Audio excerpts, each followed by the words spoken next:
欢迎，在本视频中，我将向您展示如何对 Garmin Bounce 2进行出厂重置操作。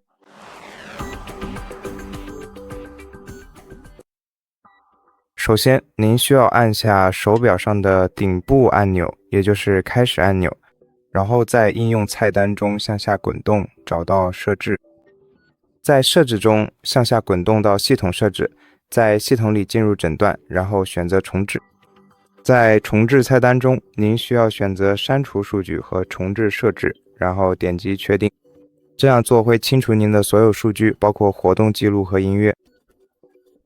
一旦您按下确定，该操作就会开始。这就是操作的方法。感谢您观看本视频。如果您喜欢本视频，请考虑订阅我们的频道，请给我们点赞，并在下方留言。我们下期再见。